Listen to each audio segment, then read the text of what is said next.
Hello dear students, good morning to all of you.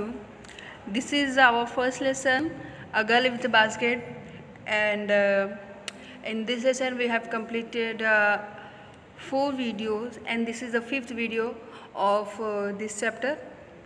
So today we will start from here. I bought one tea. This is the 7th para. अगर आपने वो videos नहीं देखे तो please play list में जाकर वो video देख सकते हैं, ठीक है।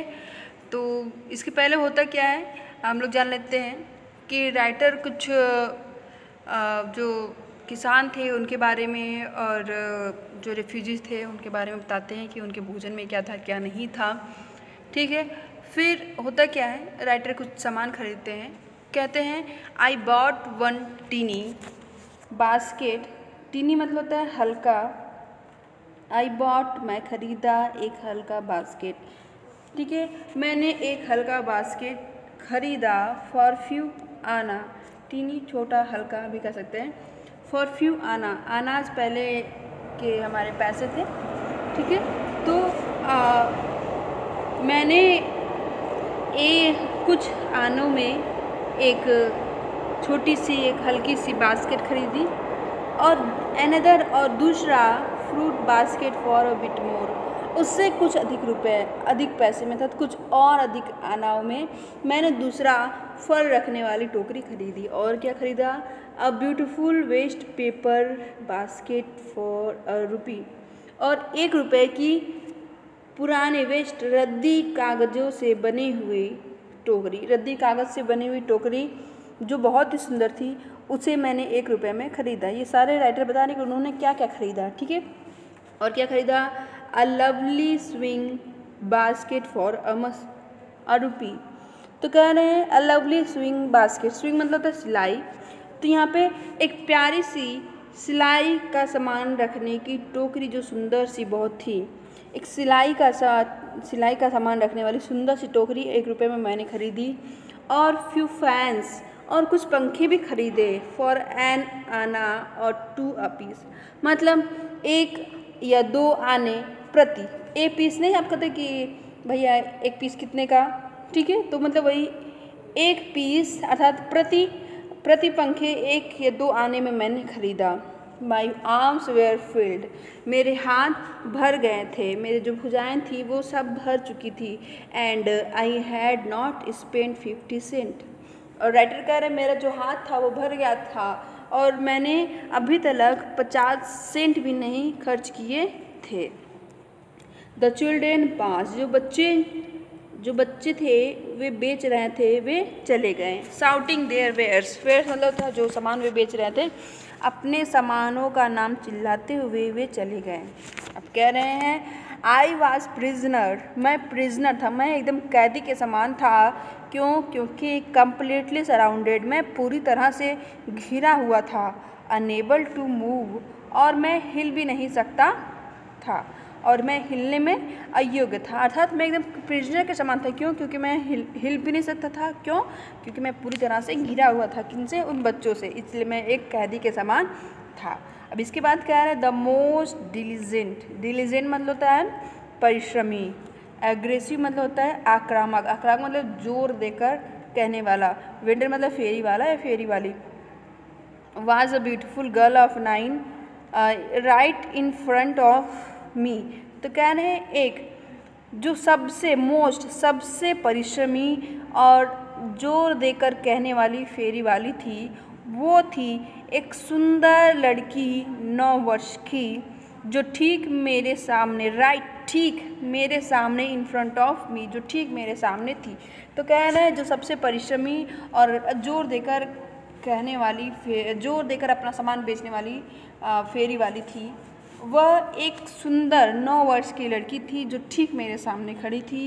She had a lovely basket with handle, उसके पास एक सुंदर, एक प्यारा सा बास्केट था, हैंडल युक्त, मतलब उसके पास एक सुंदर सा बास्केट था जिसमें हैंडल लगा हुआ था। And C wanted a rupee, और वह उसके लिए 1.5 रुपये, वो उसके लिए 1.5 रुपये चाहती थी, अर्थात उसके बदले उसे बेचकर वह 1.5 रुपये चाहती थी। फॉर इट और अबाउट 30 सेंट, या दूसरे शब्दों में कहें उनके राइटर के पैसों में कहें वह इसके लिए 1.5 रुपये चाहती थी, या तो लगभग 30 सेंट में वह चाहती थी। She was an earnest pleader. Earnest pleader मतलब उसकी याचना में लगन था, अर्थात वो जो कह रही थी वो बहुत ही जोर देकर कह रही थी। There were tears in her eyes, उसकी आंखों में आंसू थे। शी प्लीडेड, याचना करना, एंड बेग्ड, और कहना, गिड़गिड़ाना, इन टोन, इस ऐसे स्वर में कह रही थी कि वुड रिंग एनी हर्ट, कि किसी का भी हृदय पिघल जाए।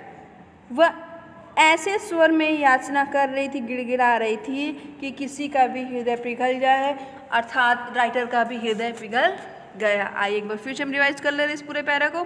कह रहे writer, I bought one tiny basket, मैंने एक हल्का सा, एक छोटा सा बास्केट कुछ आनों में लिया, कुछ आनों में मैंने एक छोटा सा बास्केट लिया, और दूसरा बास्केट उससे कुछ अधिक में मैंने फल रखने वाली बास्केट ली, और पुरानी रद्दी कागज़ वाली मैंने बास्केट 1 रुपये में लिया, और एक प्यारी सी सिलाई मशीन का सामान रखने का 1 रुपये में मैंने टोकरी ली, और कुछ पंखे लिए 1 या 2 आने प्रति, मतलब 1-1, 2-2 आने प्रति मैंने कुछ पंखे भी लिए।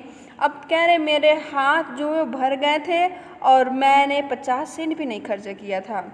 एंड द चिल्ड्रेन पास, जिन जो बच्चे थे वो सामान बेचे, टोकरियाँ बेच रहे थे, वे चले गए, अपने अपने सामानों का नाम पुकारते हुए वे सब चले गए। अब कह रहे राइटर कि मैं एकदम से कैदी के समान था। क्यों? क्योंकि मैं पूरी तरह से घिरा हुआ था और मैं हिल भी नहीं सकता था, इसलिए मैं एकदम कैदी के समान बना हुआ था। लेकिन जो सबसे परिश्रमी और आक्रामक तथा जोर देकर कहने वाली थी, जोर देकर अपना सामान बेचने वाली थी, वह सुंदर 9 वर्ष की लड़की ठीक मेरे सामने खड़ी थी, और उसके पास एक टोकरी थी, और वो टोकरी में हैंडल लगा हुआ था, अर्थात उसके पास एक प्यारी सी हैंडल युक्त टोकरी थी। सी वांटेड ₹1.5 रुपये, और वह इसके लिए 1.5 रुपये चाहती थी, या ये कहें कि वह उसके लिए 30 सेंट चाहती थी। She was an earnest pleader, वह एक जोर देकर याचना करने वाली लड़की थी, अर्थात वो उसकी याचना में बहुत ही लगन था, उसकी आंखों में आंसू थे, और वह इस तरह याचना कर रही थी, स्वर में याचना कर रही थी, स्वर में बेग कर रही थी, गिड़गिड़ा रही थी कि किसी का भी हृदय पिघल जाए, अर्थात राइटर का भी हृदय पिघल गया। इसलिए वे क्या कर रहे हैं, फिर क्या कह रहे हैं, देखिए अगले पैरे में, my arms were full, my arms were full, मेरी जो बाहें थी, मेरी जो भुजाएं थी वो भर गई थी टोकरियों और पंखों से। I had no room let along any need, किसी और चीज़ की आवश्यकता ही नहीं थी, क्योंकि किसी और, देखिए लेट अलोंग एनी नीड, किसी और की आवश्यकता ही छोड़िए, क्योंकि मेरे पास, यहाँ से देखिए, I let along any need, एक minute, let along any need, यहाँ से देखिए मतलब किसी और टोकरी की आवश्यकता ही नहीं थी, क्योंकि यहाँ से पहले इसका अर्थ निकालेंगे हम लोग। देखिए लेट अलोंग एनी नीड, कह रहे किसी और चीज़ की आवश्यकता ही नहीं थी। क्यों? क्योंकि I had no room for another basket, क्योंकि मेरे पास कोई अन्य बास्केट के लिए मेरे पास जगह ही नहीं बचा था, इसलिए किसी और टोकरी की मेरे पास कोई आवश्यकता ही नहीं थी। बैलेंसिंग माई बास्केट, अपने बास्केट को, अपने जो टोकरियों एंड फैंस और पंखों को मेरे ऑन माई लेफ्ट आर्म, अपने बाएं हाथ पर बैलेंस करते हुए, मतलब बैलेंसिंग, देखिए प्रेजेंट पार्टिसिपल है, balancing my basket and fans on my left arm, अपने टोकरियों और पंखे को अपने बाएं हाथ पर बैलेंस करते हुए। I reached into my right coat pocket, मैंने अपने कोट के दाएं पॉकेट में अपना हाथ को डाला, and got a handful of change, और जब मैंने अपने टोकरियों को अपने बाएं हाथ पे संभालते हुए फिर ढेर सारी टोकरियाँ लिए थे राइटर, तो उसको अपने बाएं हाथ, ढेर सारे उनका हाथ तो भर ही गया था, तो इसलिए तो जब क्या मैं क्या करूँ, तो बोल रही कि मेरा ले लो, तो उसने अपने सारे जो टोकरियाँ और पंखे लिए थे उसने अपने बाएं हाथ पे संभालते हुए, उसने मतलब संतुलन बनाते हुए उसने अपने दाएं हाथ से, दाएं कोट की जेबे से उसने उसमें हाथ डाला, और वहाँ से उसने कुछ मुट्ठी भर छुट्टे, जिसे कहते हैं चिल्लर भी कह सकते हैं, फुटकर, चेंज, और उसमें से उसने मुट्ठी भर पैसे निकाले, शायद परहैप्स 15 सेंट इन ऑल, शायद कुल मिलाकर ये 15 सेंट्स थे। विच इन सबको, विच जिसे डिपॉजिट डाल दिया इन द बास्केट, उस बास्केट में, जिसे मैंने डाल दिया उस बास्केट में, दैट द डिपॉजिट वाला डालना इन द बास्केट, उस बास्केट में, जो द गर्ल, एक मिनट, हाँ, द यंग गर्ल हेड, जो वो उस छोटी लड़की मेरे सामने याचना पूर्वक लेकर खड़ी हुई थी। इम्प्लोरिंगली मतलब होता है याचना पूर्वक, इम्प्लोरिंगली मतलब क्या होता है, याचना पूर्वक, अर्थात प्रार्थना करने के साथ, अर्थात प्रार्थना करते हुए जो लड़की वो टोकरी मेरे सामने लेकर खड़ी हुई थी, उस टोकरी में मैंने वो सारे पैसे डाल दिए। आई ट्राई टू एक्सप्लेन, मैं उसे यह समझाने की कोशिश कर रहा था, that I could not by the basket, कि मैं बास्केट नहीं खरीद सकता हूँ। ठीक है, अब इसको मैं एक बार फिर से देख लेते हैं पूरा।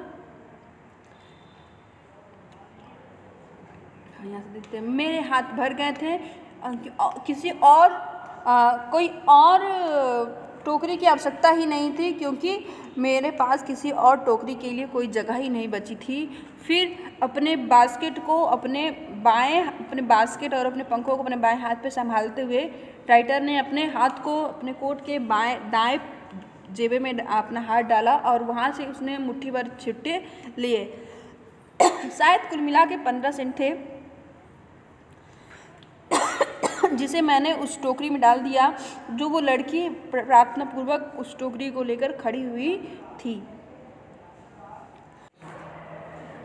आई ट्राई टू एक्सप्लेन, मैं उसे समझाने की कोशिश कर रहा था कि I could not by the basket, कि मैं टोकरी को तो नहीं खरीद सकता इसीलिए, बट एक्सटेंडेड, लेकिन दिया, एक्सटेंडेड मतलब क्या होगा, दिया, लेकिन मैंने दिया, क्या दिया, द ग्रेच्युटी, ग्रेच्युटी मतलब होता है दान या उपहार, जिसे भी कह सकते हैं आप, ठीक है, दान उपहार। मैं तुम्हारा टोकरी नहीं खरीद सकता क्योंकि मेरे जो हाथ है वो भर गए हैं और मुझे किसी अन्य टोकरी की आवश्यकता नहीं है। तो वही राइटर कह रहे हैं, मैं उसे समझाने की कोशिश कर रहा था कि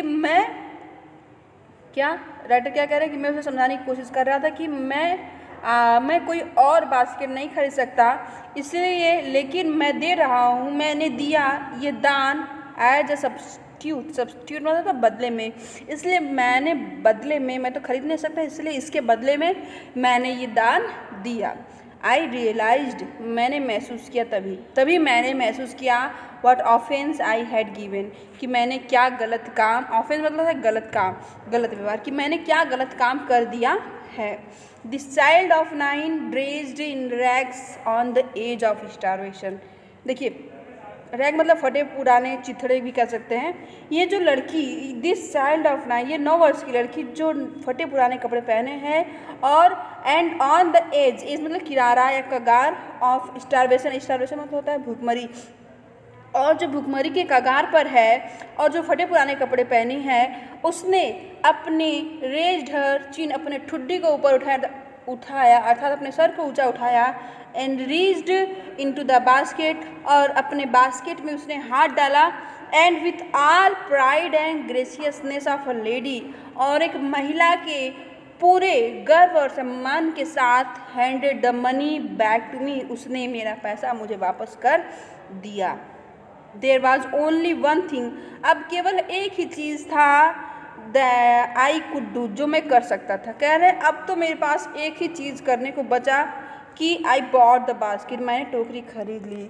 फिर उसके बाद शी वाइप्ड हर आईज, उसने अपने आंसुओं को पोंछा, एंड स्माइल और मुस्कुराई, एंड डैश डाउन मतलब दौड़ते हुए जाना नीचे, डैश दौड़ना, दौड़ते हुए वो नीचे गई, किसके नीचे, द प्लेटफॉर्म, वो प्लेटफॉर्म के नीचे वो दौड़ते हुए चली गई, और कहाँ गई, हेडेड फॉर सम ग्रास हट, कुछ घास से बने हुए झोपड़ियों में वो चली गई, and that would have at least 30 cent that night, और उस रात उसके पास कुल मिला के 30 सेंट होंगे।